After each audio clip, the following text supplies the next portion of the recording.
সংসার মেয়েদের হিসেবে হতে শেখায়, এটা এখন নিজের জীবনে উপলব্ধি করতে পারি। আসসালামু আলাইকুম, আমি নুসরাত নীলা। দেশের এই পরিস্থিতিতে কেমন আছেন কিংবা ভালো আছি এই কথাটা বলা বেশ বিব্রতকর, তারপরও আপনাদের সকলের সুস্বাস্থ্য এবং দীর্ঘায়ু কামনায় শুরু করছি আমার আজকের ব্লগ। আজকের ব্লগটি আমি একটা সুপার শপ থেকেই শুরু করেছি। আমার মাসের বাজার করার ক্ষেত্রে আমি এই ধরনের সুপার শপ থেকেই করি। দেখা যায় এখানে অনেক ধরনের পণ্যে ছাড় থাকে, আর তাছাড়া কিছু পণ্য থাকে যেগুলোতে বাই ওয়ান গেট ওয়ান থাকে, তো সেগুলো কিন্তু দেখে নেই। আবার ফ্রি জিনিস মানেই যে খারাপ সেটাও না, তো দেখে শুনে তারপর নেই। সুপার শপ থেকে বাজার করার আরো একটা প্লাস পয়েন্ট হচ্ছে যেগুলো লিস্টে থাকে না কিংবা আমি নিজেও খেয়াল করতে পারি না, তবে সেগুলো চোখের সামনে দেখলে কিন্তু আবার মনে হয়, তো তখন আবার নেওয়া হয়। আর এই তো আরেকজনকে তার বাবা এখানে বসিয়ে দিয়েছে, তো ট্রলিতে বসে সে তো আর নিজে নিজে নামতে পারছে না, তো তার কাছে খুবই দুর্বিষহ লাগছে। সে নিজে প্রথমে এসে ট্রলি নিয়ে খুব বেশি বিরক্ত করেছে, সেজন্যই তার বাবা আজকে তাকে এভাবে বসিয়ে দিয়েছে। এই ধরনের সুপার শপ থেকে মাসিক যে শুকনা বাজার সেটাই শুধুমাত্র নেই, কোনো ধরনের মাছ, মাংস কিংবা সবজি, ফলমূল এগুলো কিন্তু নেওয়া হয় না। সুপার শপের এগুলো আমার একদমই পছন্দ না। এই তো ঘুরে ঘুরে সংসারের যে প্রয়োজনীয় জিনিসপত্রগুলো সেগুলো নিচ্ছি। বেশিরভাগ জিনিসেই কিন্তু 20 টাকা, 40 টাকা, 50 টাকা এই ধরনের অফ থাকে। আর তাছাড়া কিছু পণ্য তো আছেই যেগুলো বাই ওয়ান গেট ওয়ান, এগুলো ডেট দেখে তারপর নেই, এই ধরনের অফ থাকে। আবার ফ্রি থাকে কিছু পণ্য, সেই জন্যই কিন্তু এখানে আসা। এখান থেকে বাজার করলে দেখা যায় অনেক বড় একটা অ্যামাউন্ট সেভ হয়। এখন জিনিসপত্রের দাম অতিরিক্ত বেড়ে গিয়েছে, তো প্রত্যেকটা মেয়েই কিন্তু চায় যে তার সংসার খরচ থেকে কিছুটা কমাতে। কিভাবে সংসার খরচ একটু বাঁচানো যায় সেই চেষ্টাই কিন্তু প্রত্যেকটা মেয়ে করে। আর আমরা যেহেতু মধ্যবিত্ত পরিবারে এই জিনিসটা কিন্তু একটু বেশি দেখা যায়, তো আমিও কিন্তু তার বাইরে না। এই তো একটা উড ক্লিনার নিয়ে নিলাম, আমার দেশি বোন তার ভিডিও দেখে এই উড ক্লিনারটা কিনেছি। উড ক্লিনার কেনার সময় কেন জানি খেয়াল হয়নি, তো গ্লাস ক্লিনার নেওয়া দরকার ছিল, সেটা আর নেওয়া হয়নি। তো ভিডিওতে ভয়েস ওভার দেওয়ার সময়ও চিন্তা করছিলাম যে কি ভেবে আমি গ্লাস ক্লিনারটা নিলাম না। যাই হোক, পরের দিন বাসার সামনের একটা শপ থেকে নিয়েছিলাম, এখানে একটু বেশি দাম নেয়, কিছু করারও নেই। গ্লাস ক্লিনার ছাড়া টিভি, ফ্রিজ, ফিল্টার, গ্লাস এগুলো তো পরিষ্কার করা যায় না। বাসায় এসে চুলায় ডাল আর আলু সিদ্ধ বসিয়ে গোসল নামাজ এগুলো শেষ করেছি। তারপর এখন দুপুরের খাবারটা রেডি করে নিচ্ছি। আজকে দুপুরের জন্য আলু ভর্তা, ডাল আর ডিম ভাজি। আমার পছন্দের খাবারের তালিকায় এই খাবারগুলো একদম উপরের দিকে আছে, আমার ভীষণ পছন্দের খাবার। এই ডিম ভাজি স্টুডেন্ট লাইফে বলা যায় একটা মেইন খাবার ছিল, কিন্তু তারপরও কেন জানি খাবারটার প্রতি বিরক্তি আসে না, বেশ ভালোই লাগে। ভালো লাগে বললেও ভুল হবে, পছন্দ বলতে হবে। যাই হোক, ডিম ভাজিটা করে নিচ্ছি, তারপর দুপুরের খাবার দাবার খাবো।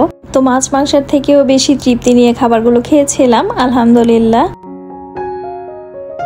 আমার ভিডিওর এই পর্যন্ত যারা আছেন, যদি আমার ভিডিওর কোথাও কোনো কিছু আপনাদের কাছে ভালো লেগে থাকে তাহলে প্লিজ একটি লাইক দিয়ে বাকি ভিডিওটি দেখার অনুরোধ করছি। আপনাদের একটি লাইক আমার কাছে অনেক বেশি মূল্যবান। আর যদি কোনো মতামত থাকে তাহলে কমেন্ট করে জানাতে পারেন। আর যারা নতুন দেখছেন, যদি মনে করেন আমার চ্যানেলটা সাবস্ক্রাইব করার উপযুক্ত কিংবা আপনারা এই ধরনের ভিডিও আরও দেখতে চান, চাইলে আমার চ্যানেলটিকে সাবস্ক্রাইব করতে পারেন। যারা অলরেডি কাজগুলো করে ফেলেছেন তাদেরকে অসংখ্য ধন্যবাদ। যাই হোক, খাবার দাবার শেষ করে আর একটুও কিন্তু বসিনি, আবার কাজে লেগে পড়লাম। বাজারগুলো এভাবে রাখলে দেখা যাবে তাসবি ধরে টানাটানি করবে, এক একটা জিনিস ছড়িয়ে ছিটিয়ে রাখবে। আর তাছাড়া বাজার যতক্ষণ না গুছাবো আমি নিজেও মনে মনে শান্তি পাবো না, সেই জন্য গুছিয়ে ফেললেই ভালো। এখানে কয়েকটা জিনিস দেখিয়ে দিচ্ছি যেগুলোতে আমার অনেক বেশি সাশ্রয় হয়েছে। তো এই ধরনের সুপার শপ থেকে বাজার করার কারণ আমার এইটাই, আমার সংসার খরচ অনেক বাঁচে। আর মধ্যবিত্ত পরিবারে তো আমরা চেষ্টাই করি যে কিভাবে সবকিছু থেকে একটু সেভ করা যায়। না খেয়ে কিংবা না ব্যবহার করে তো কোনো কিছু থাকা যাবে না, তার মধ্যে থেকেও যদি একটু সেভ করা যায় তাহলে কিন্তু অনেক ভালো হয়। 2 কেজির পোলাওর চালের প্যাকেটগুলোতে এখানে আমি 15 টাকা করে ছাড় পেয়েছি। 1 কেজির প্যাকেটগুলো আবার নিট দাম ছিল। 5 কেজির প্যাকেট নিলে আরো বেশি সাশ্রয় হতো, তবে 5 কেজির প্যাকেট আমি পাইনি। এখানে পাস্তা, স্প্যাগেটি এগুলো আমার বাসায় বেশ খাওয়া হয়, তো সেই জন্য এগুলো নিয়েছি। ডেট দেখে নিয়ে নিয়েছি। আবার এগুলোতে কিন্তু বাই ওয়ান গেট ওয়ান ছিল।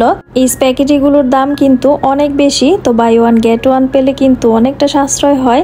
আর তাছাড়া আগে চা বানানোর জন্য নিডু ফুল ক্রিম যে গুঁড়া দুধ সেটা ব্যবহার করতাম, তো এখন আর সেটা নেই না। চা বানানোর জন্য এখন মার্কস ফুল ক্রিমটা ব্যবহার করি। নিডুর চেয়ে মার্কসের দাম অনেক কম। বাসায় যে দুইজন পুরুষ মানুষ আছেন, তো ওনারা বাসায় খুব একটা চা খান না। চা খেলেও ওনারা রং চাই খান। তো দেখা যায় যে শুধুমাত্র আমি, আমার ননদ আর আম্মা খাই দুধ চা। আমাদের তিনজনের কাছে মার্কস দিয়ে খেতে খারাপ লাগে না, সেজন্য এখন মার্কস দুধটাই চা বানানোর জন্য ব্যবহার করি। নিডুটা বাদ দিয়েছি। শুধুমাত্র কোনো ডেজার্ট বানাতে গেলে নিডু গুঁড়া দুধটা ব্যবহার করি।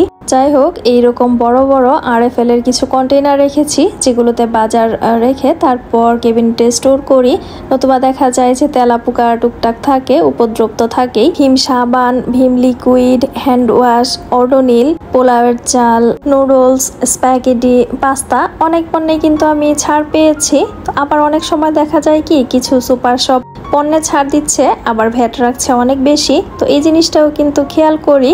সেজন্য আমি আগুরা থেকেই বেশিরভাগ বাজার করি। আগুরাতে ভ্যাট একটু কম। তো যেই জিনিসগুলো এখন ব্যবহার করব সেগুলো কিন্তু প্যাকেট থেকে খুলে তারপর জারে রাখছি। একটা সংসারে কত আইটেমের জিনিসপত্রের প্রয়োজন হয় সেটা সংসারী না হলে কিংবা সংসারে না আসা পর্যন্ত কিন্তু বোঝা যায় না। আর শুধুমাত্র সংসার জীবনে না, জীবনের প্রত্যেকটা ক্ষেত্রেই যদি একটু হিসেব করে চলা যায় তাহলে খুব একটা সমস্যায় পড়তে হয় না।